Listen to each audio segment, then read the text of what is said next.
It was a cold, quiet evening, and the world seemed to move in slow motion. In the dim light of a forgotten parking lot, the soft cries of a baby echoed through the still air, breaking the silence like a distant cry for help. Morgan Freeman, the legendary actor known for his distinctive voice and commanding presence, had just finished a long day at the recording studio. His latest narration project, a documentary about climate change, had kept him in the booth for hours, his rich baritone painting pictures of melting glaciers and rising seas. As he walked to his car, grocery bags in hand, he couldn't shake the unsettling feeling that something wasn't right. His eyes scanned the lot, and then in the far corner he saw her, alone sitting in an old worn-down car, a mother with a baby wrapped in mismatched blankets, trying to stay warm as the cold night air crept in. The occasional hum of engines and faint rustling of plastic bags were the only sounds breaking the stillness. Overhead, the flickering glow of the streetlights cast long, wavering reflections on the wet pavement, remnants of an earlier drizzle. Morgan leaned against his car for a moment, setting down his groceries on the hood. Something about the scene pulled at him, a gravity he couldn't ignore. The woman hadn't noticed him yet. She was focused entirely on the small bundle in her arms, gently rocking back and forth in a rhythm as old as time itself.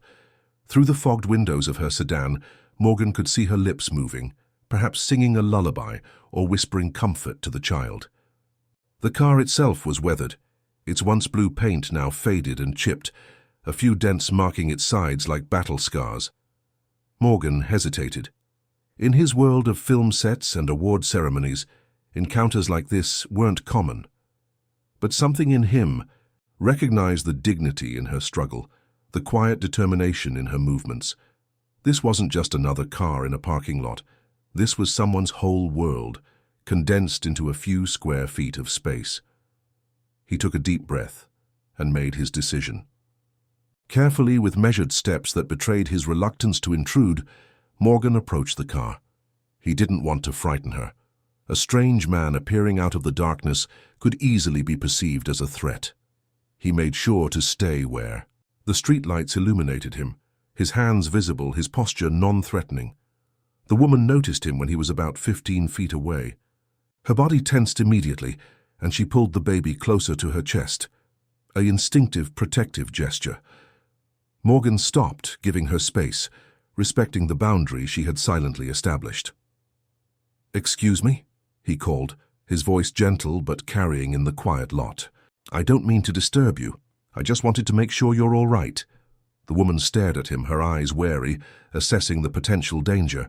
Recognition flickered across her face. People often recognized him, but it was quickly replaced by suspicion. Fame meant nothing in moments like this. He was just another stranger in a world that had given her every reason to be cautious. "We're fine," she replied, her voice firm, despite the exhaustion evident in her face. "Thank you."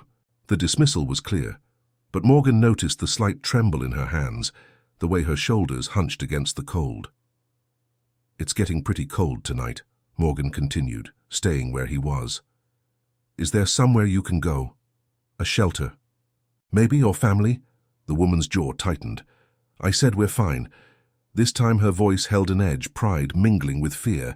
The baby stirred, letting out a small cry that seemed to pierce the night air. Morgan nodded, respecting her boundaries. "I understand. My name is Morgan," he said simply, leaving off his last name, though he suspected she knew it. "If you change your mind about needing anything, I'll be right over there for a few more minutes." He gestured toward his car, as he turned to walk away, giving her the space she clearly wanted. He heard the baby's cries grow louder. The sound tugged at something deep within him, a fundamental response to a child in distress. He glanced back to see the woman trying to soothe the infant, her movements betraying her exhaustion. Back at his car, Morgan placed his groceries in the trunk, but made no move to leave. Instead, he leaned against the driver's door, his eyes drawn, back to the sedan in the corner. The woman was struggling to prepare a bottle, the confined space of the car making every movement awkward and difficult. Morgan thought about his own comfortable home, the warmth waiting for him just a 20-minute drive away. He thought about his refrigerator stocked with food, his bed with its soft sheets and thick comforter, The contrast between his reality and hers struck him with physical force. He had always believed in helping others. His charitable foundation had donated millions to various causes over the years. But this was different. This wasn't about writing a check or attending a fundraiser. This was immediate, personal, a human being and her child, just trying to survive another night. As he watched, the woman finally managed to prepare the bottle and began feeding the baby. Her face softened as she looked down at her child, a moment of tenderness amidst what must have been overwhelming hardship. Even from a distance, Morgan could see the love in that gesture, the fierce protection of a mother determined to shield her child from the harshness of their reality. What would happen to them when the temperature dropped further tonight? Where would they go when this parking lot closed? How many nights had they spent like this, alone and forgotten in a world that moved too fast to notice? Morgan made a second decision then, one that would set in motion events he couldn't possibly foresee. This wouldn't be just another passing encounter, a brief moment of concern before returning to his comfortable life. No, this time would be different. This time, he would do more than notice. He would act. As the baby's cries quieted and the night grew colder, Morgan Freeman stood by his car, watching the woman and child in the distance, his mind already formulating a plan. What he would do next would not only change their lives forever, but it would also challenge everything he knew about compassion and humanity. This wasn't just a chance encounter. It was fate, and it would shock everyone to see what happens when a legend steps up to help. The morning sunlight fought through a layer of thin clouds, casting a pale glow over the parking lot where Morgan had made his discovery the night before. He arrived just after 7, 2 cups of coffee in a cardboard tray and a paper bag of still warm breakfast sandwiches in his hand. He'd spent a restless night, his thoughts continually returning to the woman and her baby in that weathered sedan. To his relief, the car was still there, parked in the same corner spot. Morgan pulled in several spaces away, giving the woman her privacy while ensuring he was visible. He didn't want to startle her with his presence. Through the windshield, he could see her sleeping awkwardly in the reclined driver's seat, her neck at an uncomfortable angle. The baby wasn't visible from his vantage point, likely nestled in the makeshift bed Morgan had glimpsed in the back seat. He waited patiently, unwilling to disturb what might be precious moments of rest. After 15 minutes, movement caught his eye. The woman stirred, immediately checking the back seat before rubbing her eyes and stretching within the confined space of the car.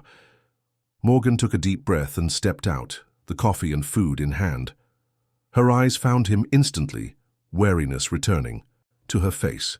She straightened in her seat, one hand reaching back protectively toward her child. Morgan approached slowly, stopping at a respectful distance. "Good morning," he called softly. "I brought some coffee and breakfast. Thought you might be hungry." The woman stared at him through the window, clearly debating her options. After a long moment, she cracked the door open slightly, though she made no move to exit the vehicle. "Why are you doing this?" she asked, her voice raspy from sleep but edged with suspicion. Morgan offered a gentle smile. "Because it's cold, and everyone deserves a warm breakfast." He extended the coffee and bag, careful to maintain the distance between them. The aroma of the food seemed to make the decision for her. Her stomach growled audibly, and a flicker of embarrassment crossed her face. "It's just coffee and food," Morgan assured her. "No strings attached." Slowly, she pushed the door open wider and stepped out. Up close, Morgan could see she was younger than he'd initially thought, perhaps in her mid-20s. Her hair was pulled back in a messy ponytail, and despite the clear exhaustion in her eyes, there was a quiet dignity in the way she carried herself. "Thank you," she said, accepting the offerings with hesitant hands. She took a sip of the coffee, closing her eyes briefly at the warmth and caffeine. "I'm Sarah." "Morgan," he replied simply. "May I ask your baby's name?" Sarah's expression softened slightly at the mention of her child. "Emma. She's 3 months old." As if on cue, a small cry came from the car. Sarah immediately turned back, setting the coffee on the roof to reach into the back seat. She emerged with Emma bundled against her chest, the baby's tiny face scrunched in mourning displeasure. "She's beautiful," Morgan said, keeping his voice low. Sarah nodded, a hint of pride breaking through her wariness. She usually sleeps better than this, but last night was cold. The simple statement carried the weight of their circumstances. Morgan felt a pang in his chest, thinking of this infant trying to sleep in a freezing car. "There's a bench over there." Morgan gestured to a small seating area near the edge of the parking lot. "Would you like to sit while you eat? I won't stay if you'd prefer to be alone." Sarah hesitated, bouncing Emma gently against her shoulder.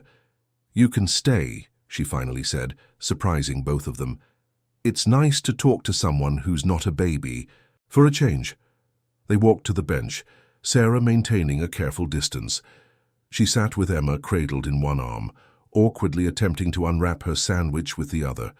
Morgan noticed her struggle, but didn't immediately offer help, respecting her independence.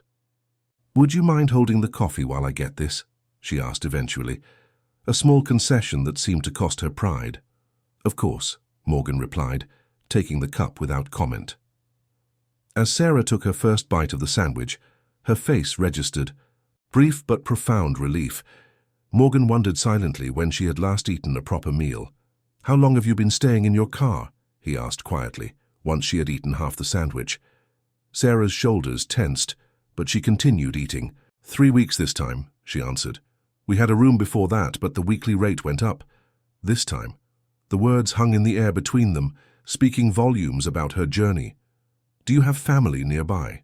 Anyone who could help?" Morgan kept his tone conversational, free of judgment. Sarah shook her head. "No one who can help," she said firmly, in a way that discouraged further questions on that topic. Emma began to fuss again, and Sarah shifted her position, reaching into her pocket for a pacifier. The movement dislodged a small, worn-looking notebook that fell to the ground. Morgan picked it up, catching a glimpse of neat handwriting and what appeared to be calculations before handing it back. "Budget," Sarah explained curtly, tucking it away. "Trying to figure out how to stretch what I've got left." Morgan nodded, recognizing the pride that prevented her from elaborating. They sat in silence for a few minutes as Sarah finished her breakfast, Emma gradually settling back to sleep against her mother's chest. "Emma will need diapers soon," Sarah said suddenly, her voice so low Morgan almost missed it. "And I'm running low on formula. That's what I was trying to figure out last night. Which one to get first?" The admission clearly cost her, but the need to care for her child outweighed her reluctance to accept help. "I'd like to get those things for you," Morgan said simply. "And perhaps a better blanket for Emma. Would that be all right?" Sarah looked at him directly for the first time, searching his face for motives or judgment. Finding neither, she gave a small nod. "Why would you do that for us? You don't even know us." Morgan considered his answer carefully. "Because someone once did it for me," he said finally. "Not exactly the same situation, but there was a time when I needed help, and a stranger stepped in. Sometimes that's all it takes. One person noticing, another." Sarah's eyes grew bright with unshed tears, but she blinked them away quickly. "We'll be here," she said, her voice steadier than before. "At least until tonight." Morgan stood, understanding this was as far as they would get today. Trust would take time. "I'll be back this afternoon," he promised. "Is there anything else?" "Emma needs." Sarah shook her head, already retreating behind her walls of caution. As Morgan walked back to his car, he glanced back to see Sarah still sitting on the bench, looking down at Emma with an expression of fierce love and desperate worry. The first connection had been made, fragile, tentative, but real. It was just the beginning. For 7 consecutive days, Morgan returned to the parking lot at different times, each visit carefully planned to respect Sarah's privacy while ensuring she and Emma had what they needed. The rhythm of their interactions became almost a dance, Morgan approaching with supplies, Sarah accepting with a mixture of gratitude and lingering suspicion, and Emma, unknowingly, bridging the gap between them with her innocent smiles and coos. By the 6th day, Sarah no longer startled when she saw Morgan's car pull into the lot. She would wait, Emma in her arms, a tentative acknowledgement replacing the defensive posture that had marked their early encounters. The trunk of her sedan was now organized with the necessities Morgan had brought. Diapers stacked neatly beside formula cans, a small cooler for perishables, and several soft blankets that had replaced the mismatched ones Emma had been wrapped in when they first met. On the morning of the 8th day, Morgan arrived with his usual offerings, a breakfast sandwich and coffee for Sarah, along with a bag of fresh supplies. But today the weathered sedan's windows were completely fogged, and he could hear Emma's cries from inside, sharper and more distressed than he had heard before. Morgan approached cautiously, tapping gently on the driver's window. Sarah's face appeared through the condensation, drawn with worry and exhaustion beyond the usual fatigue he had grown accustomed to seeing. "It's Emma," she said, as she cracked the window, her voice tight with concern. "She's been crying all night. She feels hot, and I don't know what to do." Morgan set the food and supplies on the roof of the car. "Can I see her?" Sarah hesitated only briefly before unlocking the doors. Morgan circled to the passenger side and slid in, immediately feeling the stuffiness of the enclosed space. Sarah had turned the car on intermittently during the night to run the heater, but the air was stale and warm, not the kind of environment a feverish baby needed. Emma lay on a makeshift bed in the back seat, her face flushed, tiny fists clenched. As she wailed, her cries had a hoarse quality that spoke of hours spent in distress. "May I?" Morgan asked, reaching toward Emma with experienced hands. Sarah nodded, watching anxiously as he gently felt the baby's forehead. "She's definitely running a fever," Morgan confirmed, his voice calm despite his concern. "How long has she been like this?" "Since about midnight," Sarah admitted, running a hand through her unwashed hair. "I tried to cool her down with a damp cloth, but it didn't help much. I don't have any infant medicine, and She trailed off, the unspoken reality hanging between them. She couldn't afford a doctor visit and she had no insurance. Morgan made a quick decision. "We need to get her checked. There's a pediatric urgent care about 15 minutes from here. They take walk-ins." Sarah's face crumpled. "I can't. The cost of—" "Don't worry about that," Morgan interrupted gently. "Emma needs to see a doctor, Sarah." For a moment, Sarah's pride battled with her maternal instinct. Emma let out another pitiful cry, and the decision was made. "Okay," she whispered, "but I can drive us." Morgan nodded, respecting her need to maintain some control. "I'll follow right behind you." The pediatric clinic was mercifully quiet when they arrived. Sarah carried Emma inside, Morgan following a few steps behind, present but allowing Sarah to take the lead. The receptionist recognized Morgan immediately, her eyes widening, but his subtle headshake discouraged any commentary.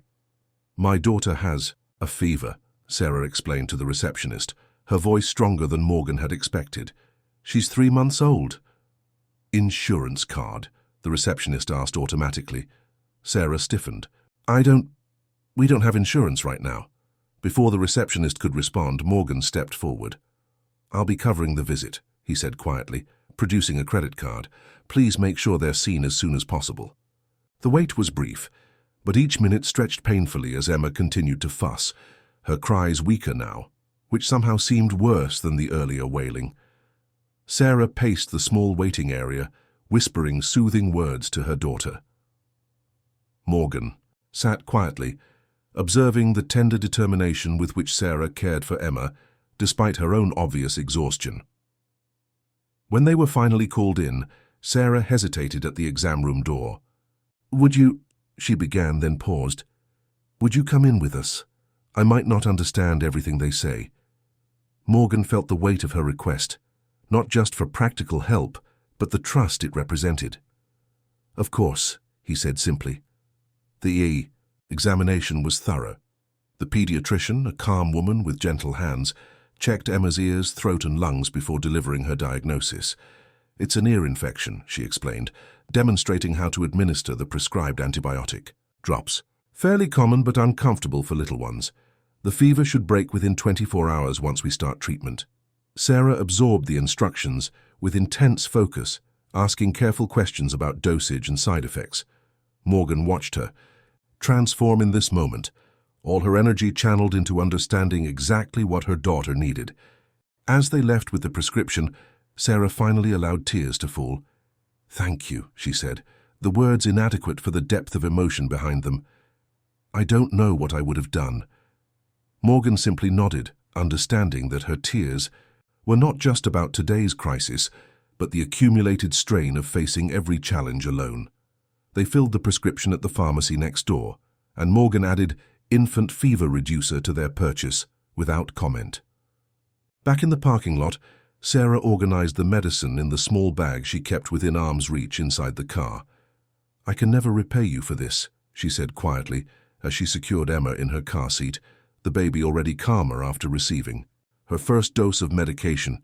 "That's not why I helped," Morgan replied. "Some things matter more than debts and payments." Sarah looked at him for a long moment, something shifting in her expression. The wariness that had characterized their early interactions had given way to something more complex, a tentative trust born of necessity and genuine care.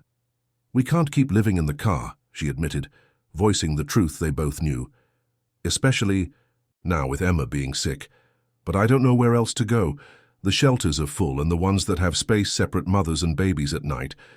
The vulnerability in her admission struck Morgan deeply. This was the first time Sarah had acknowledged the precariousness of their situation without defensiveness or pride masking her words. "Let me help you find something temporary," Morgan offered. "Just until Emma's better and you can figure out next steps. No pressure, no obligations." Sarah took a deep breath, looking down at Emma, who had finally fallen into a peaceful sleep. When she looked back at Morgan, her decision was made. "Okay," she said simply, "for Emma." As they parted ways, Morgan making calls while Sarah administered Emma's next dose of medicine, something fundamental had shifted between them. The walls Sarah had built weren't gone, but a door had opened, one that allowed trust to begin growing in the space between two strangers who were, perhaps, becoming something more. The small motel room Morgan had arranged was modest but clean, with a double bed, a functional bathroom, and a mini fridge that hummed quietly in the corner. 3 days had passed since Emma's fever, and the antibiotics had worked their quiet miracle. The baby now slept peacefully in a portable crib Morgan had delivered, her breathing easy and regular for the first time in days. Sarah sat cross-legged on the edge of the bed, cradling a mug of tea between her palms. The warmth of the drink and the room itself seemed to penetrate deeper than skin, reaching places within her that had been cold for so long she'd forgotten what warmth felt like. Morgan sat in the single armchair by the window, keeping a respectful distance as he had throughout their strange, unexpected journey together. The evening light cast long shadows across the room, creating an atmosphere that somehow made words come easier.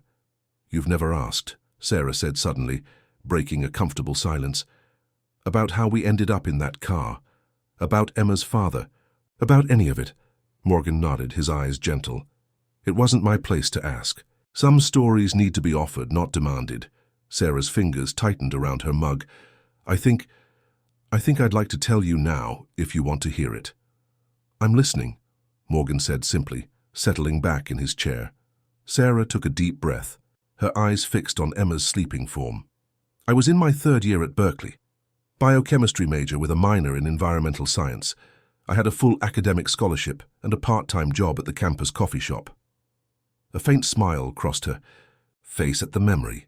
"I was going to change the world, develop sustainable technologies, save the planet, all those big dreams college kids have."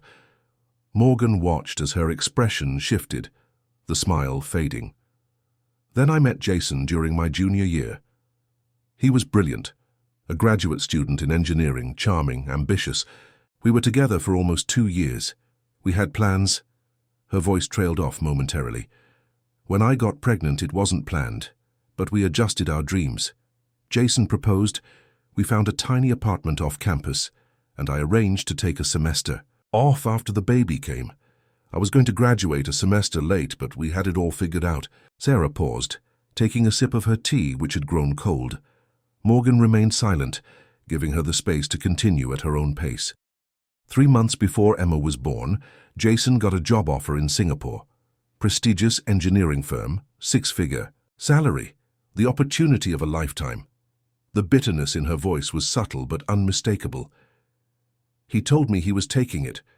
When I asked about us, about the baby, he said—" Sarah swallowed hard.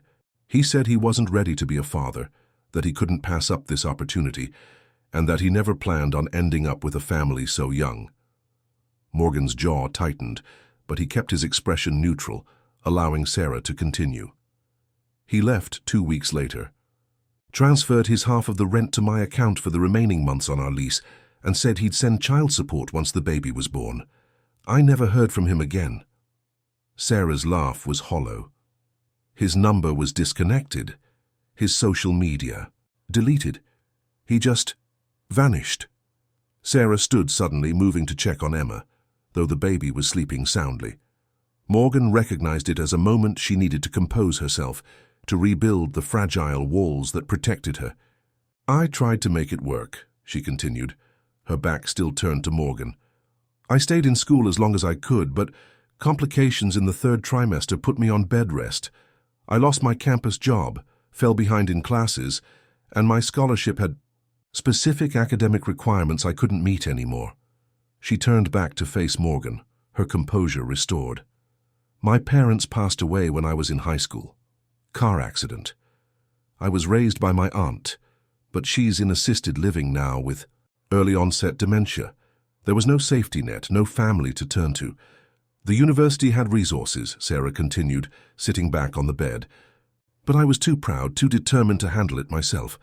By the time I admitted I needed help, the lease was ending, my savings were gone, and I was holding a newborn. Sarah's gaze drifted back to Emma. We stayed in a shelter for a while, then a weekly rate motel until the money ran out. I found odd jobs, data entry I could do from the library computers, a few shifts at a convenience store where the manager let me bring Emma. But childcare costs more than I could make, and without stable housing, finding permanent work was impossible. The circular trap of homelessness hung unspoken between them. No address meant no job meant no housing, around and around in an unbreakable cycle. The car was the last resort, Sarah said, her voice stronger now, as if telling the story had somehow lightened its weight. It belonged to my aunt before she went into care. It's not much, but it was ours. Somewhere to sleep that wasn't a shelter. Somewhere I could keep our things without worrying they'd be stolen. Morgan shifted in his chair, processing the story. So many points where one person's support could have changed everything. So many. Systems that had failed this intelligent, capable young woman. The night you found us, Sarah continued, was our 3rd week in the car. I'd run out of people to ask for help, places to turn. I was trying to figure out how to stretch $12 for another 3 days until a one-time data entry job paid out. She looked directly at Morgan, her eyes clear and steady. I'm not telling you this for pity. I'm telling you because you deserve to know who you've been helping. I'm not an addict, not running from abuse, not mentally ill. I'm just someone who ran out of options. Morgan nodded, understanding the importance of this distinction to her. Life doesn't always give us enough runway to recover from unexpected turbulence, he said quietly. It doesn't make you less capable, less worthy, or less intelligent. It just makes you human. Sarah's eyes filled with tears that didn't fall. I was going to finish my degree. I was going to do important work. I had plans and dreams and potential. Her voice broke on the last word. Sometimes I look at myself now and can't recognize the person I used to be. She's still there, Morgan said with gentle certainty. The person with those dreams hasn't disappeared. She's just been focused on survival for a while. Emma stirred in her sleep, making a small sound that immediately drew Sarah's attention. The love that transformed her face in that moment was palpable, a fierce and protective devotion that superseded everything else. I don't regret Emma, Sarah said firmly. Not for a second, but I do regret letting my pride keep me from asking for help sooner. By the time I was ready to admit I couldn't do it alone, there wasn't anyone left to ask. Morgan leaned forward, his voice gentle but firm. There is now. Sarah looked at him, really looked at him, perhaps for the first time seeing not just a famous actor who had inexplicably decided to help, but simply a human being offering connection. Why? She asked finally. Of all the people you could help, all the causes you could support, why us? Morgan considered his answer carefully. Because sometimes the most important stories aren't the ones that make headlines. They're the ones happening in parking lots and cars and places most people never look. He paused. Your story isn't over, Sarah. What happened with Jason, with school, with everything else, that's just the beginning. The rest is still unwritten. In the quiet that followed, as the room grew darker and Emma slept on, something shifted between them, a new understanding, a foundation laid not just of trust, but of genuine connection. Sarah's story, finally spoken aloud, hung in the air, between them not as a burden, but as a bridge. The morning light filtered through the thin motel curtains, painting stripes across the carpet as Sarah fed Emma her morning bottle. 7 days had passed since they'd moved into the temporary sanctuary Morgan had arranged. 7 days of hot showers, proper meals, and uninterrupted sleep on a real mattress. The change was visible in both of them. Emma's cheeks had filled out, her eyes brighter and more alert, while Sarah stood straighter, the constant tension in her shoulders beginning to ease. Morgan arrived just after 9, carrying a cardboard tray with coffee and a paper bag that smelled of cinnamon and sugar. Their morning ritual had become comfortable, almost familiar, though Sarah still marveled at the strangeness of sharing breakfast with one of the most recognizable voices in the world. "How was the night?" Morgan asked, setting down the coffee and pastries on the small table by the window. "Good," Sarah replied, adjusting Emma against her shoulder to burp her. "She only woke up once around 3. I think she's finally getting used to having actual space to sleep." Morgan smiled, watching as Sarah efficiently patted Emma's back. The ease with which she cared for her daughter, despite everything, never failed to impress him. "And you? How did you sleep?" Sarah's smile was small but genuine. "Better than I have in months." The unspoken reality hung between them. This arrangement was temporary. The motel room, while infinitely better than the car, was not a long-term solution. Sarah knew it, and Morgan knew it too. "I'd like to talk about what comes next," Morgan said carefully, pulling out a chair for Sarah before taking his own seat. "When you're ready." Sarah settled Emma in her portable crib and joined Morgan at the table. She wrapped her hands around the warm coffee cup, a gesture he'd noticed she often used to center herself before difficult conversations. "The motel can't be forever," she acknowledged, her voice steady. "I know that." "No," Morgan agreed. "It can't, but I have a proposition for you." Sarah tensed slightly, wariness flickering across her face. Despite the trust they'd built, years of disappointment had taught her to expect conditions, limitations, the inevitable moment when help would be withdrawn. Morgan reached into his jacket pocket and produced a set of keys, placing them on the table between them. "I own a small apartment in Oakland. It's nothing fancy, 1 bedroom, basic furnishings, but it's sitting empty right now. I'd like you and Emma to stay there while you get back on your feet." Sarah stared at the keys, her expression unreadable.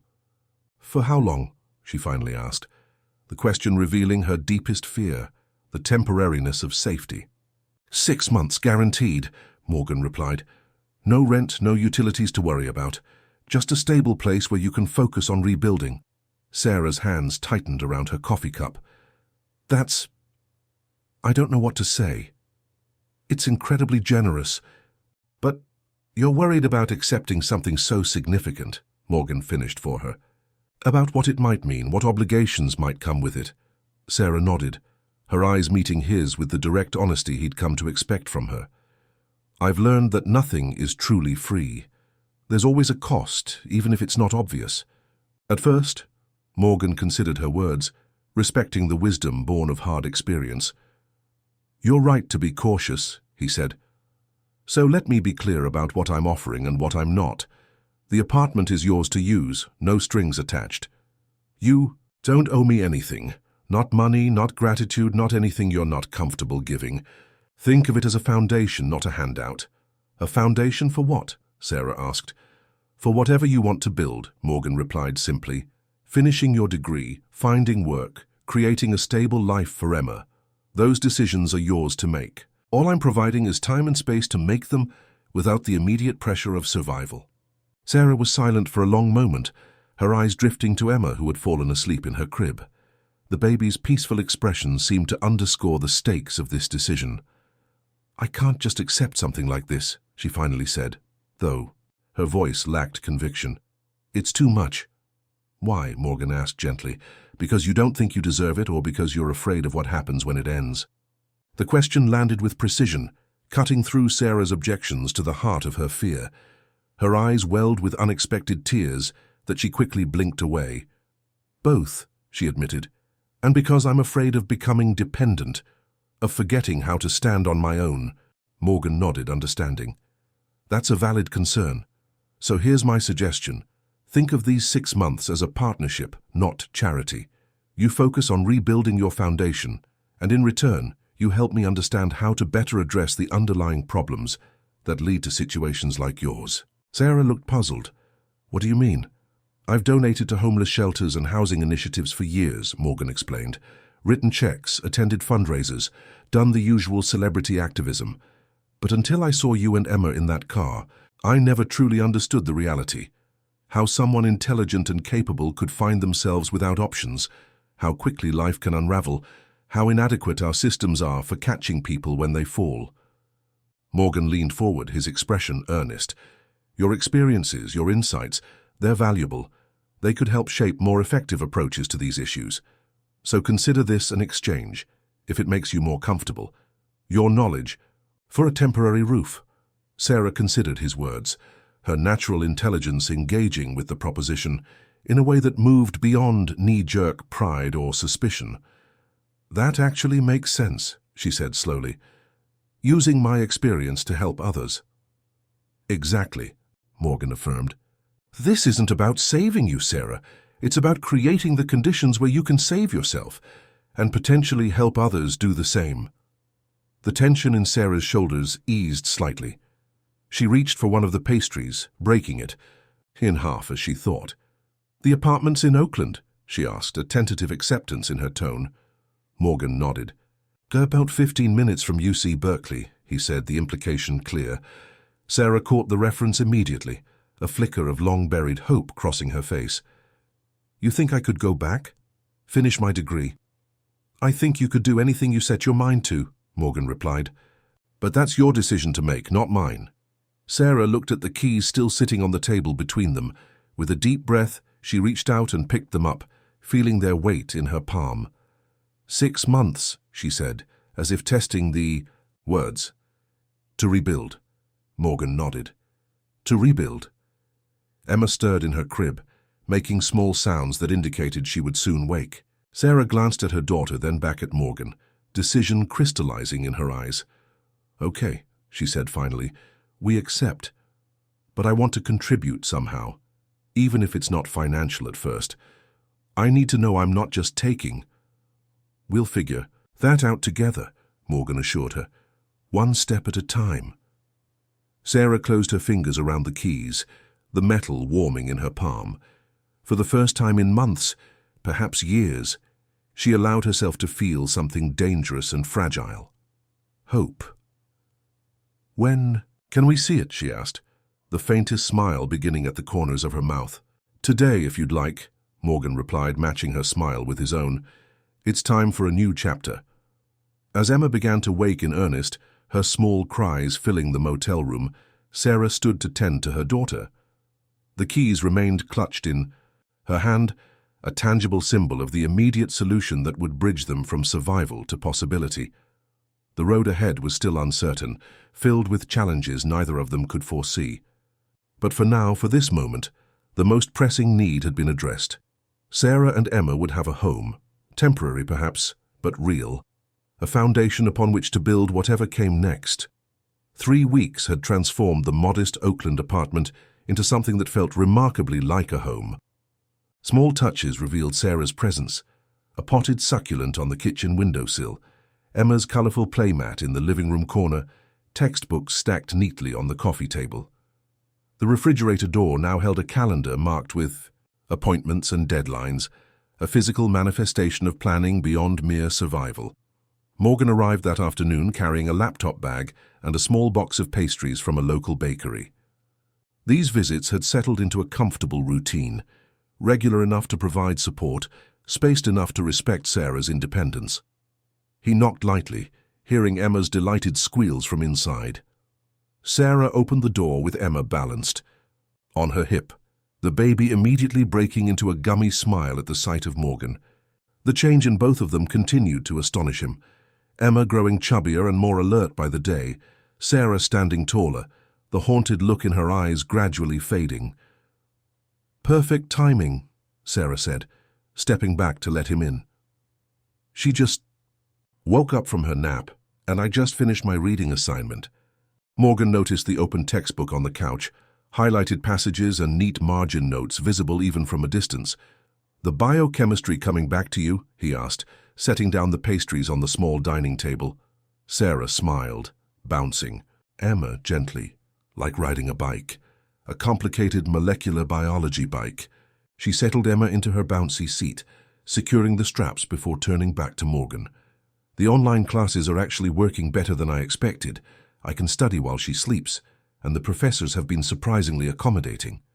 Morgan nodded, pleased but not surprised. After their conversation about returning to education, he had made a few calls to UC Berkeley's administration. No strings had been pulled. Sarah's academic record spoke for itself, but certain pathways had been cleared, allowing her to resume her studies through a combination of online classes and flexible scheduling. "I brought something for you," Morgan said, unzipping the laptop bag and removing a sleek computer. "The library's great, but you mentioned having to schedule your study time around their hours. This should make things easier." Sarah's expression flickered between gratitude and her familiar hesitation about accepting help. After a moment, she nodded. "Thank you, you're right. It will help tremendously with the assignments." She ran her fingers lightly over the keyboard. "I've been using the public computers at the library, but they limit you to 1-hour sessions when others are waiting." Morgan set up the laptop on the dining table, watching as Sarah immediately organized the space around it. Notebook to the right, pens aligned neatly above, water bottle within reach but safely away from the electronics.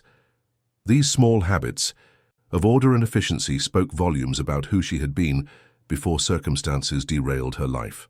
"I've been thinking about what you said," Sarah began, her tone shifting to something more serious, "about using my experience to help others in similar situations." Morgan settled into a chair, giving her his full attention. "What are you thinking?" Sarah sat across from him, glancing briefly at Emma, who was happily entertaining herself with a colorful toy. "The system failed me in specific ways. I wasn't unhoused because of addiction or mental health issues or domestic violence, the usual focuses of support programs. I fell through different cracks." Morgan nodded, encouraging her to continue. "There's this gap," Sarah explained, her voice gaining confidence as she articulated thoughts she'd clearly been developing for some time, "between catastrophic emergencies and stable independence. When you're not in immediate danger, but still incredibly vulnerable. When you're educated but disconnected from opportunity. When you're capable but trapped by circumstance." "The middle space," Morgan offered. "Exactly." Sarah's eyes lit up with recognition. "Social services focus on crisis intervention, and educational programs assume a level of stability. But that middle space, that's where people like me get lost. One unexpected event away from crisis, one missing resource away from stability." Morgan watched as Sarah reached for a notebook, flipping to pages filled with diagrams and bullet points. This was a side of her he hadn't fully seen before, the methodical thinker, the problem solver, the scientist analyzing systems and identifying weak points. "I've been researching existing programs," she continued, "looking at the gaps.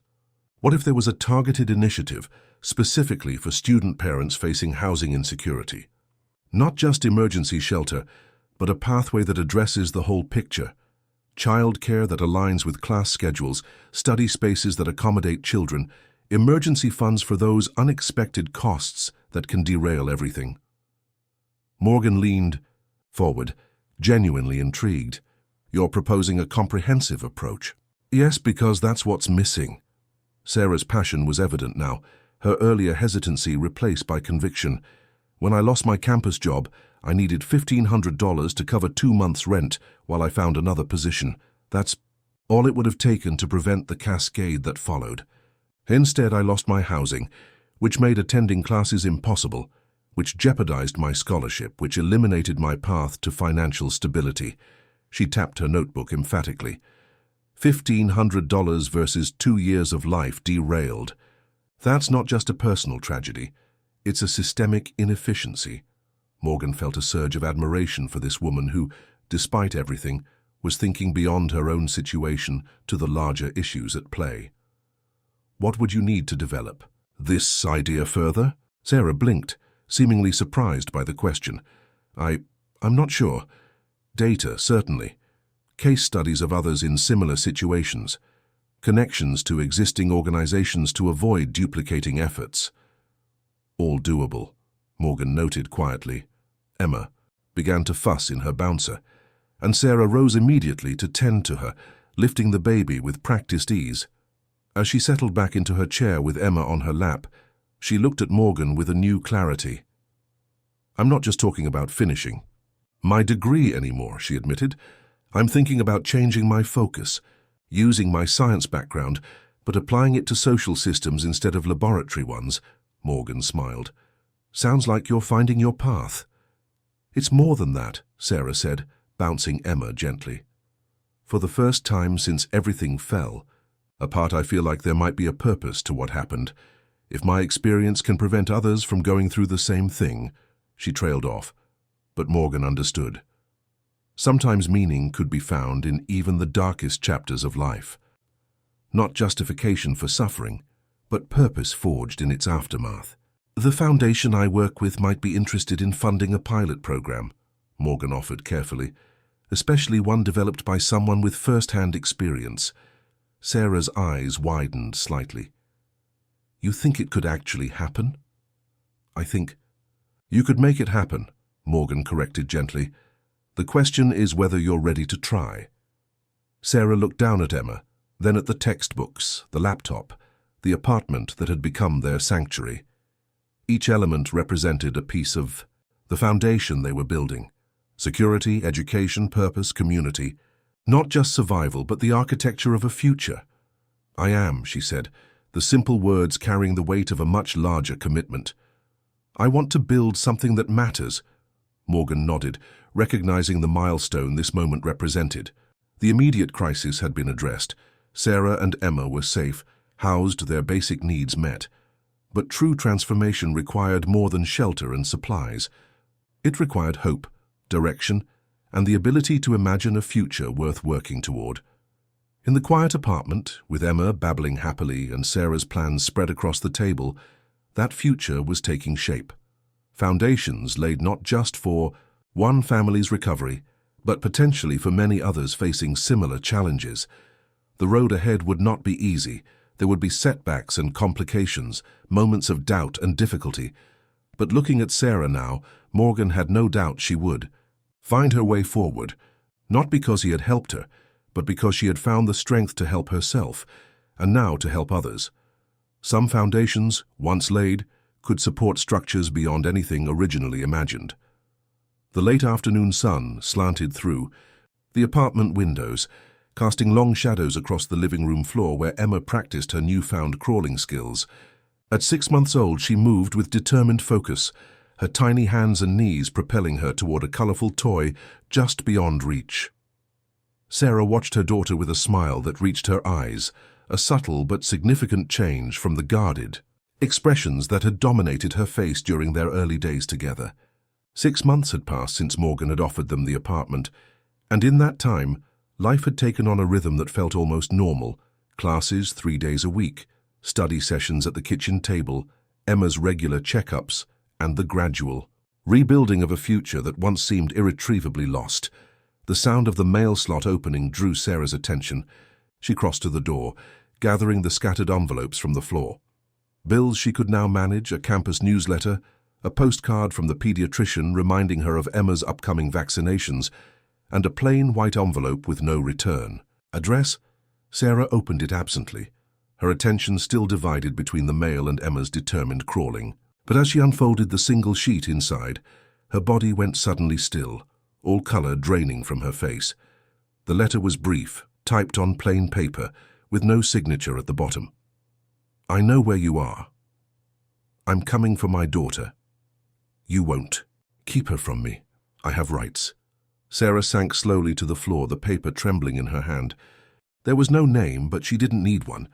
Only one person could have sent this, Jason, Emma's father, the man who had walked away without a backward glance, who had disconnected his phone and disappeared to Singapore, who had ignored her, emails and messages informing him of his daughter's birth. Emma, sensing her mother's distress, crawled over and pulled herself up using Sarah's knee, babbling happily. Sarah gathered her close, breathing in the baby powder scent of her hair, her heart pounding so loudly she was certain Emma must feel it. How had he found them? What did he want? The questions tumbled through her mind in a chaotic stream, after months of silence, after abandoning them completely. Why would he resurface now? The sound of a key in the lock yanked her back to the present moment. Morgan's regular Thursday visit she had forgotten. She quickly folded the letter and shoved it into her pocket, trying to compose her expression, but knowing she would fail. Morgan knew her too well now. Sarah. Morgan's voice held immediate concern as he entered and saw her sitting on the floor. Emma clutched perhaps too tightly against her chest. What's wrong? For a moment, Sarah considered deflection, protecting Morgan from this new complication, as she had always handled problems, alone, silently, but the weight of the letter in her pocket felt too heavy to bear by herself. "He found us," she said, her voice barely above a whisper. She pulled out the crumpled paper, handing it to Morgan, with fingers that wouldn't quite stop shaking. Morgan read it quickly, his expression darkening. "Jason?" Sarah nodded, rising to her feet with Emma still in her arms. He never wanted her. He made that abundantly clear. He left before she was even born. Her voice grew stronger with each word, indignation replacing fear.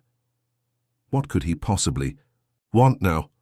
Morgan guided her to the couch, his calm presence a counterbalance to her rising panic. "Let's think this through logically. Have there been any other contacts, phone calls, emails?"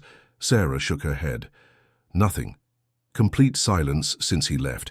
He didn't even respond when I told him Emma had been born." Morgan looked at the letter, again studying the postmark. It was mailed locally, so he's here, not in Singapore. The implication sent a fresh wave of anxiety through Sarah. "You think he's watching us? Following us?" "I don't know," Morgan admitted. "But this isn't a casual communication after months of silence. There's intent behind it." Emma squirmed in Sarah's arms, fussing at being held so tightly. Sarah loosened, her grip slightly, bouncing the baby in the automatic rhythm that usually soothed her. "What does he mean he has rights? He abandoned us. He's never even seen her."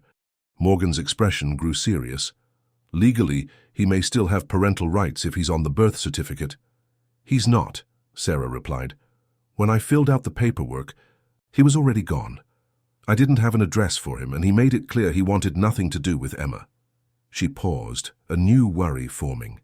But he could still claim paternity, couldn't he? Demand a DNA test? Morgan nodded slowly. He could. Try.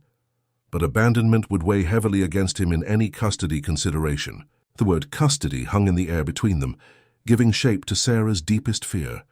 She tightened her arms around Emma again, the baby's warm weight against her chest, both comfort and reminder of what was at stake. "I can't lose her," Sarah said, her voice breaking. "She's everything to me. Everything I've done, going back to school, rebuilding our lives, it's all for her." "You won't lose her," Morgan assured her, his tone carrying a certainty that steadied her. "But we need to be prepared just in case he tries to make good on this threat." Sarah nodded, her mind already racing ahead to contingencies. "I should document everything. The fact that he left, that he never provided support, that he's had no contact with Emma. That's a good start," Morgan agreed. "And I think we should talk to a family law attorney. Not because it will necessarily come to that, but knowledge is power in situations like this." Sarah winced at the thought. "I can't afford a lawyer." "I can," Morgan said simply. Sarah opened her mouth to object, her instinctive pride rising to the surface, but Morgan held up a hand. "This isn't charity, Sarah. This is Emma's well-being, her security. Some things are more important than independence." The truth of his words settled over her. This wasn't just about her anymore. It hadn't been since the moment she first held Emma in her arms. Some battles couldn't be fought alone, and some principles, even deeply held ones about self-sufficiency, had to bend in the face of greater priorities. "Okay," she conceded, "but I want to understand everything. I need to be prepared if he really does try to take her." Morgan nodded, respecting her need for control in a situation that threatened to spiral beyond it. "We'll meet with someone tomorrow. In the meantime, I think you should document any other communications that come in. Save everything." Sarah looked down at Emma, who had settled against her shoulder. Tiny fingers curled into the fabric of her shirt. The baby's absolute trust and dependence struck her anew. For months, she had been rebuilding their lives piece by piece. The apartment, her education, her plans for the future. Now, with a single letter, everything felt suddenly precarious again. "I was just starting to feel secure," she admitted quietly. "Like maybe we were going to be okay." Morgan looked at her steadily. "You are going to be okay. This is a setback, not an ending. We'll face it together." Sarah took a deep breath, drawing strength from his certainty. The fear remained coiled tightly in her chest, but alongside it grew something else, determination. She had already fought to keep Emma safe once, living in a car rather than leaving her daughter with strangers at a shelter. She would fight again if necessary, but this time she wasn't alone. Together, she agreed, the word both acknowledgement and promise. As the evening shadows lengthened across the apartment, Sarah held Emma close, watching her daughter's eyes grow heavy with sleep. Whatever came next, whatever Jason's true intentions, one thing was certain. She would not surrender. The future they were building without a fight. The unexpected setback had shaken her, but it had not broken her resolve. Some foundations once laid could withstand even the most threatening storms. The family court waiting area hummed with tense conversations and the occasional crying child. Sarah sat on a hard wooden bench, her back straight, hands folded tightly, in her lap to hide their trembling. 2 months had passed since Jason's threatening letter, 2 months of legal consultations, documented evidence, and sleepless nights, wondering if each day would be the one he appeared to make good on his threat. When he finally did surface, it wasn't through another anonymous letter, but through official channels, a petition for paternity testing and visitation rights filed with the county court. The legal machinery had ground into motion immediately, sweeping Sarah into a world of affidavits, declarations, and court appearances that threatened to overwhelm her carefully reconstructed life. Morgan sat beside her now, his calm presence, fair counterbalance to her anxiety. He wore a simple dark suit that somehow made him less recognizable, an intentional choice to minimize attention. This wasn't about him. It was about Sarah and Emma. "Ms. Lawson?" A court clerk appeared at the door. "Judge Wilson is ready for you." Sarah rose, smoothing her skirt with hands that wouldn't quite stay steady. Morgan stood as well, placing a reassuring hand briefly on her shoulder. "You've got this," he said quietly. "Just tell the truth." Sarah nodded, drawing strength from his confidence. The attorney Morgan had engaged, Catherine Chen, a formidable specialist in family law, waited for them by the courtroom door, case files organized with military precision in her sleek leather briefcase. "Remember," Catherine said as they approached, "stick to the facts. Don't let emotion drive your responses, no matter what he says." The courtroom was smaller than Sarah had imagined, more intimate, and thus somehow more intimidating. Jason sat at the opposite table with his attorney, a silver-haired man in an expensive suit. Sarah's eyes fixed briefly on her former partner, noting the changes time had etched into his face. Harder lines around his mouth, a coldness in his eyes she didn't remember from their years together. Judge Wilson, a woman in her 60s with shrewd eyes behind rimless glasses, called the proceedings to order. The formalities proceeded with brisk efficiency, case numbers recited, parties identified, purpose of the hearing stated. Sarah focused on controlling her breathing, on projecting a calm she didn't feel. Jason's attorney spoke first, presenting his client as a successful engineer who had made a youthful mistake in leaving, but who now wished to establish a relationship with his daughter. The narrative he wove portrayed Jason as reformed, responsible, financially stable, everything a court would want to see in a father. "My client has a right to know his child," the attorney concluded smoothly. "He is prepared to provide support, to be present in her life. Ms. Lawson has no grounds to deny him this basic parental right. Catherine rose next, her expression composed but determined. Your Honor, Mr. Tran abandoned Ms. Lawson when she was 7 months pregnant. He provided no financial support, made no inquiries about the child's well-being, and has had zero contact with Emma since her birth. His sudden interest comes only after Ms. Lawson has stabilized her life, without his assistance, and is succeeding academically and personally. The attorney opened a folder presenting the evidence they had meticulously gathered: emails, unanswered, support payments never made, the birth announcement Jason had ignored, the threatening letter that had initiated this ordeal. Furthermore, Catherine continued, Mr. Tran's petition fails to acknowledge his deliberate abandonment.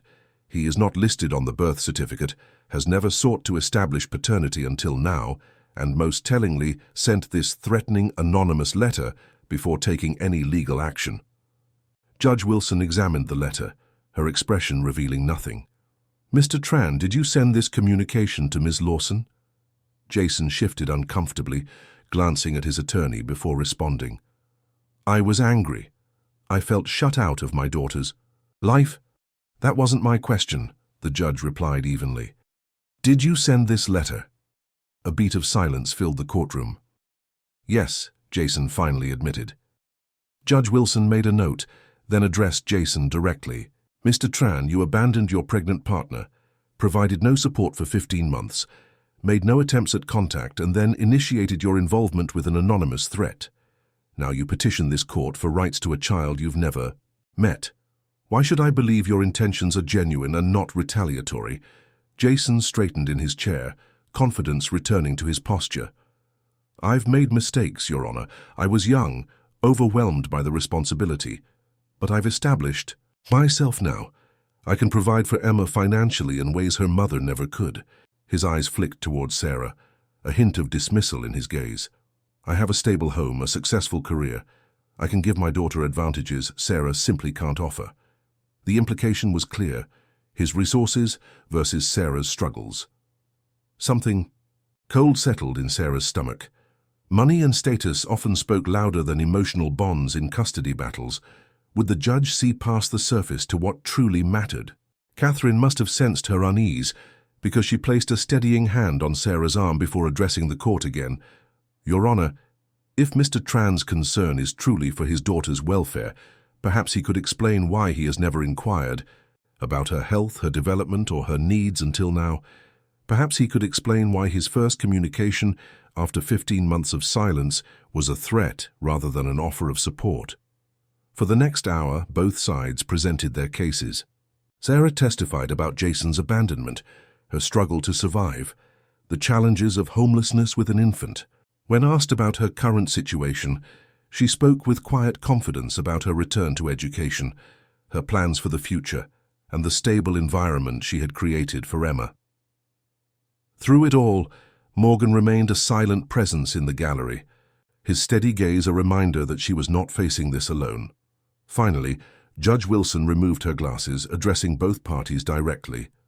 Having reviewed the evidence and heard testimony, I find Mr. Tran's sudden interest in parental rights suspicious at best and potentially harmful at worst. His abandonment during pregnancy and complete absence during the first 15 months of the child's life demonstrate a profound lack of commitment to fatherhood.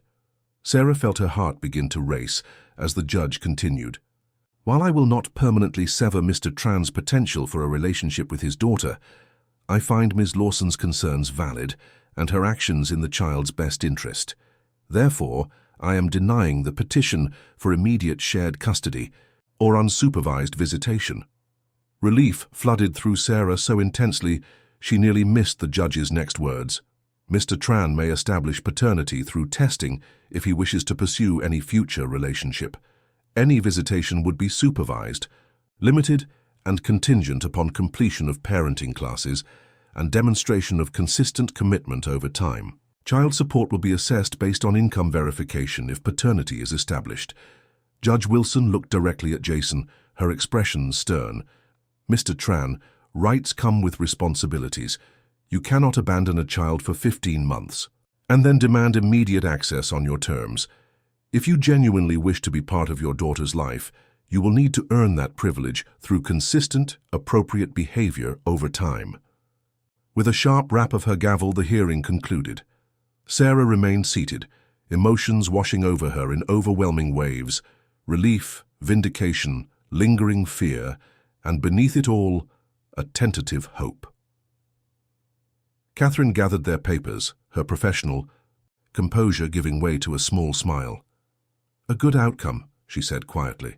"The supervised visitation provision protects Emma while leaving the door open for a relationship if he proves genuine." Sarah nodded, still processing. "Do you think he'll follow through? Take the parenting classes, establish consistent contact?" Catherine's expression turned thoughtful. "Based on his behavior so far, I doubt it. Men like Jason often lose interest when they realize building a relationship requires actual effort." As they exited the courtroom, Morgan was waiting, his expression carefully neutral until Catherine confirmed the outcome. Only then did he allow a smile.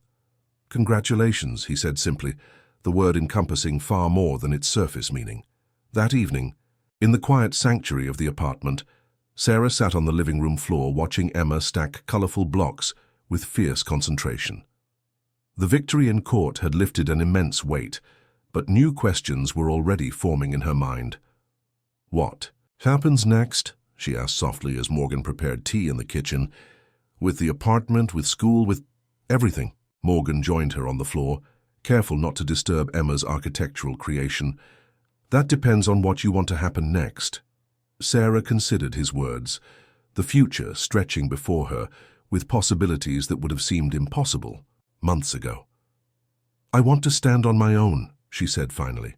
"I'm grateful for everything, more than I can express, but I need to know I can provide for Emma independently." Morgan nodded, unsurprised. "I thought you might say that." "Is that wrong?" Sarah asked. "After everything you've done?" "Just the opposite," Morgan replied. "It's exactly right. My goal was never to create dependency, Sarah. It was to help you rebuild a foundation strong enough to support yourself." Emma knocked over her tower of blocks, laughing delightedly at the crash. Sarah smiled, watching her daughter immediately begin rebuilding. "I think," she said slowly, "it's time for the next challenge." The auditorium of UC Berkeley buzzed with anticipation as graduates in caps and gowns filed into their seats. Sunlight streamed through high windows, catching on the gold tassels that swayed with each movement.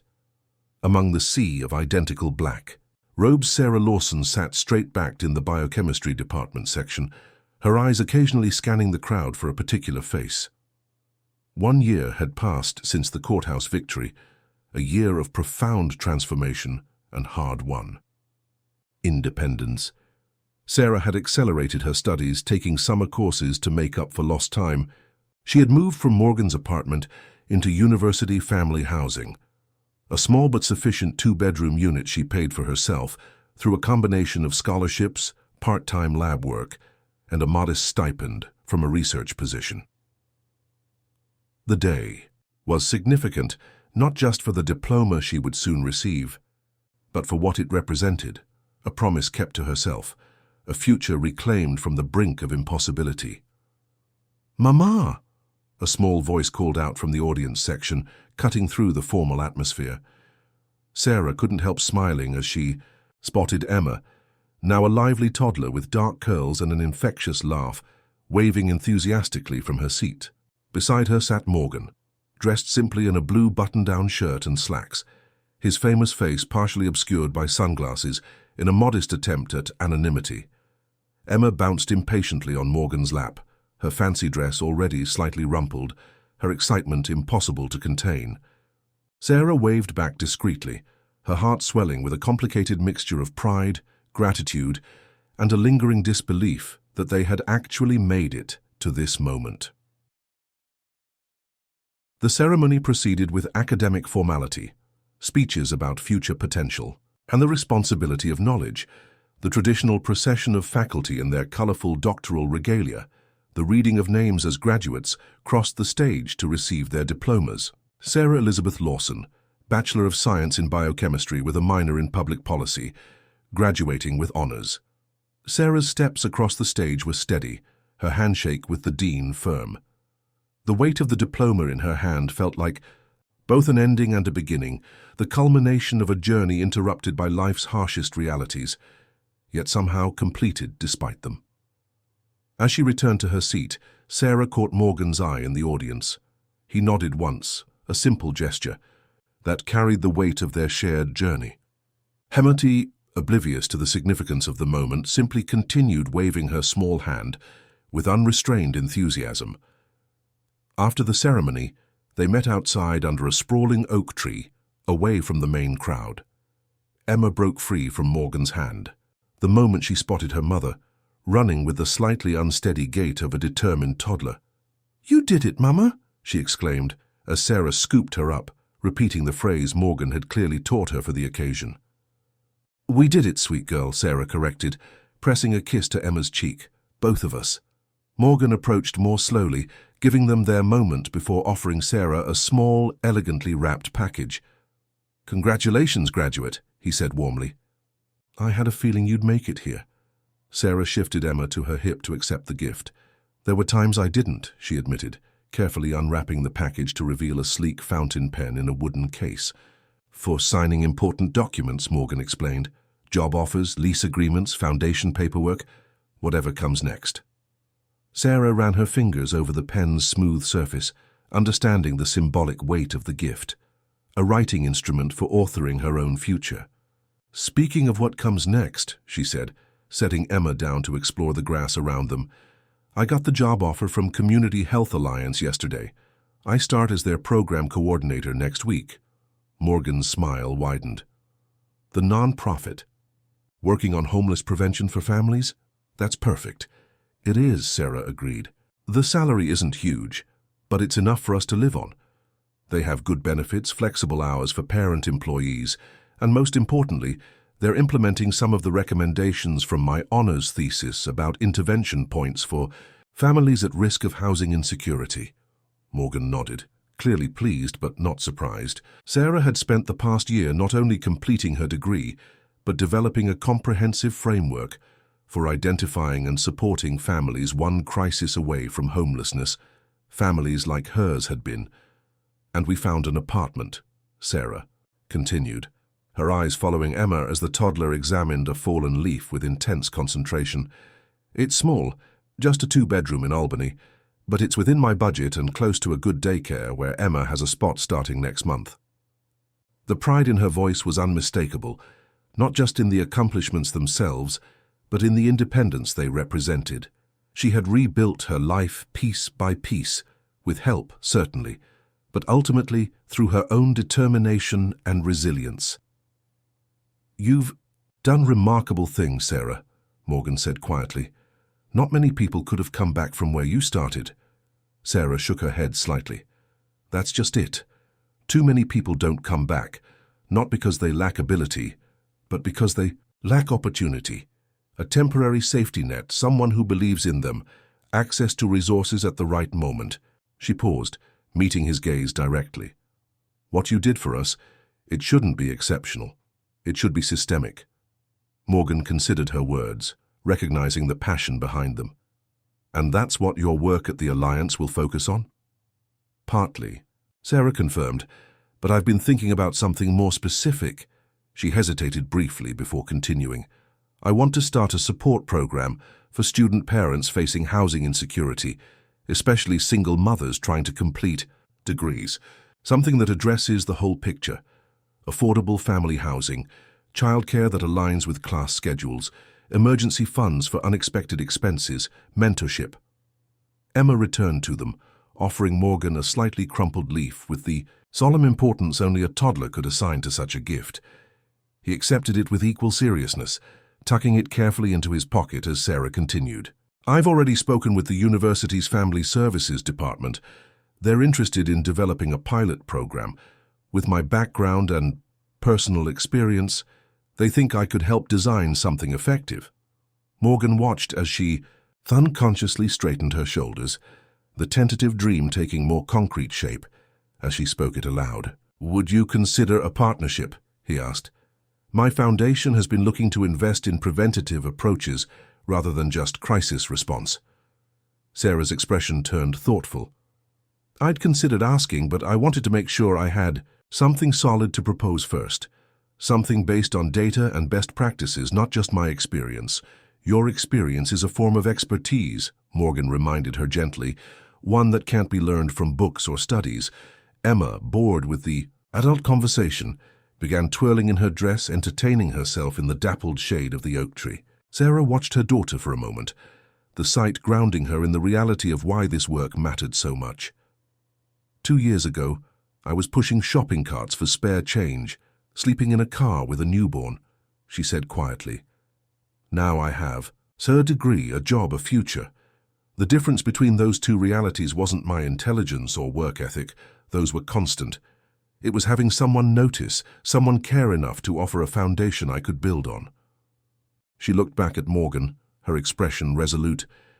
I want to create that foundation for others, not charity, not a handout, a pathway back to self-sufficiency. Morgan nodded, understanding the distinction that was so important to her. Full circle, he observed.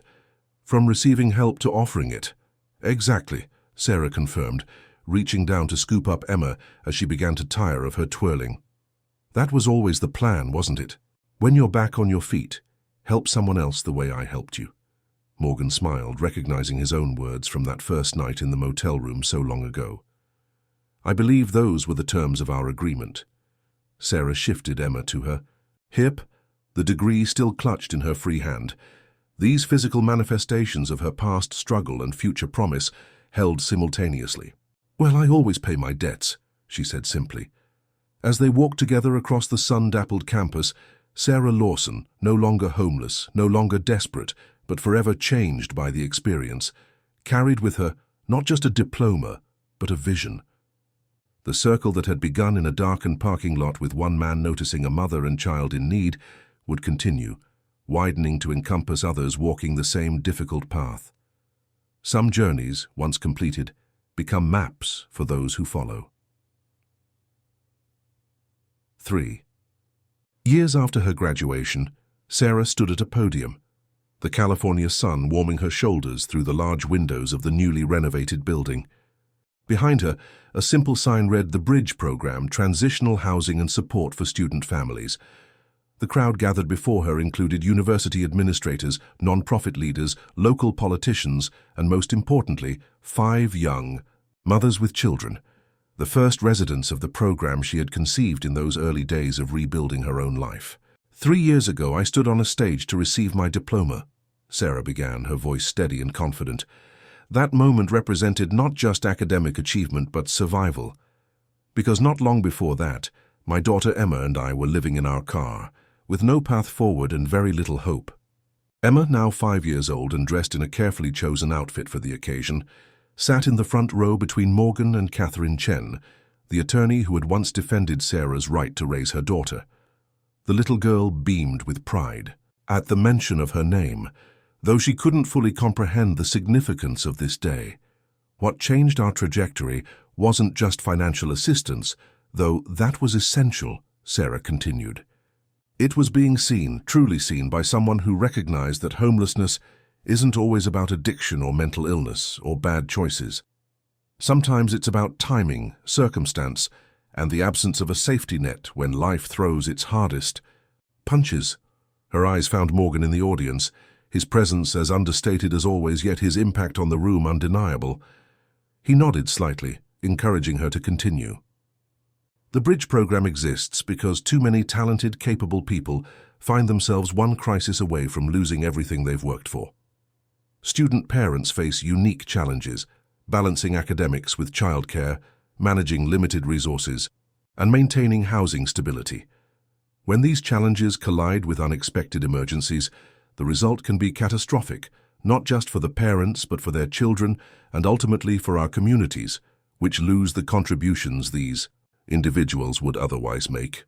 Sarah gestured to the building behind her, a formerly abandoned university property, transformed through a partnership between her non-profit initiative and Morgan's foundation. This facility offers 12 family apartments, on-site childcare, aligned with class schedules, study spaces, mentorship, and emergency funds to prevent the kind of cascading crises that push families from stability to survival mode. But more importantly, it offers dignity and the chance to complete the journey that circumstances interrupted. The years of planning, fundraising, and advocacy had transformed Sarah as much as they had transformed the building. Gone was the desperate young mother from the parking lot, replaced by a woman whose quiet confidence and articulate passion had opened doors and changed minds throughout the university system. "I want to introduce you to our first bridge program families," Sarah said, inviting the 5 young mothers to join her at the podium. Each carried or held the hand of a child, their faces reflecting the same mixture of determination and vulnerability that Sarah had once felt. Melissa is completing her nursing degree while raising her son Lucas. Aisha is studying environmental science with her daughter Zara. Tamika is pursuing education with twins James and Jamal. Lucia is working on her social work degree with baby Rosa. And Jennifer is finishing her business degree with daughter Lily. The women stood tall beside Sarah, their presence the most powerful testimony to the program's necessity. "These mothers are not seeking charity," Sarah emphasized. "They are seeking opportunity, the chance to complete their education, to model perseverance for their children, to contribute their considerable talents to our community. The Bridge program simply removes the artificial barriers that would otherwise prevent their success." As the ceremonial ribbon-cutting concluded, and the crowd mingled during the reception that followed, Morgan made his way to Sarah's side, Emma skipping along beside him. "Impressive speech," he said quietly. "Even more impressive program." Sarah watched as the resident families explored their new temporary home, children racing down hallways, mothers examining kitchen cabinets and communal study spaces with equal parts relief and disbelief. "It doesn't solve everything," she acknowledged. 12 families at a time is just the beginning. "Every movement starts somewhere," Morgan replied, often with just one person who refuses to look away. Emma tugged at Sarah's hand, impatient with adult conversation. "Can I show Lily my new book? She's in kindergarten too." Sarah smiled, watching her daughter run off to befriend another child whose life had been shaped by circumstances beyond her control. The sight crystallized everything she had worked for, not just housing and education, but normality, community. The chance for these children to be simply children, unburdened by adult worries about where they would sleep or what they would eat. As the afternoon continued, Sarah found herself approached by a university administrator she'd collaborated with during the program's development. "UC Davis has expressed interest in replicating your model," the woman said. "And there's talk about a policy paper for the state higher education system. This could spread, Sarah." The possibility sent a quiet thrill through her, not of pride, but of purpose fulfilled. Each expansion meant more families diverted from the path she had traveled, more children spared the experience of homelessness, more talent preserved and nurtured, rather than lost to survival's grinding demands. Later, as the event wound down, Sarah found a quiet moment alone with Morgan on the building's small rooftop garden, designed as a peaceful retreat for program. "Residents, did you ever imagine this?" she asked, gesturing toward the view of the campus and the city beyond. "That night in the parking lot, when you first saw us?" Morgan considered the question, his expression thoughtful. "I knew you had potential, beyond your circumstances," he said finally, "but this," he gestured to the building below them, to the program that now bore its own institutional weight. "This is all you, Sarah. You transformed your experience into something that will help generations." Sarah shook her head slightly. "Not alone. None of this would exist without that first moment when you noticed us, when you chose not to look away." "Perhaps," Morgan acknowledged, "but the true ripple effect began with your decision to accept help, to rebuild, and then to extend that same opportunity to others. One connection leading to another and another, expanding outward in ways we may never fully see." Below them, Emma's laughter floated up from the courtyard where she played with the other children, the sound symbolizing everything this project represented: security, normalcy, hope passed from one generation to the next. "The program has funding for 5 years," Sarah said. "After that, we'll need to prove our model works to secure ongoing support." Morgan smiled at her characteristic practicality, always planning 3 steps ahead. "One challenge at a time," he advised. "Today is for celebrating what you've already accomplished." As the sun began to set, casting long shadows across the courtyard, Sarah watched the new resident families gather their belongings to settle into their apartments for the first night. Each family represented a story interrupted, a journey derailed, but now potentially a future reclaimed. "Full circle doesn't quite capture it," she observed quietly. "It's more like a spiral, returning to the beginning point but at a different level, with greater understanding, greater purpose." Morgan nodded, understanding her meaning. "The best stories don't end," he said. "They transform and continue, through the lives they touch." Sarah thought of that cold night years ago, of Emma wrapped in mismatched blankets, of her own desperation and the unexpected connection that had changed everything. One moment of noticing, of refusing to look away, had created a ripple effect that now extended far beyond 2 lives in a forgotten parking lot. As Morgan Freeman departed that evening, leaving Sarah to her well-earned triumph, he carried with him the quiet satisfaction of knowing that sometimes the most profound changes began with the simplest actions, seeing the invisible, acknowledging their humanity, and offering not just resources but recognition that every story mattered, every life had potential, and every connection could create ripples that transformed the world in ways no one could fully predict. The true victory wasn't in buildings or programs, but in the human connections that would continue long after this day was forgotten. The endless ripple effect of compassion made tangible through action.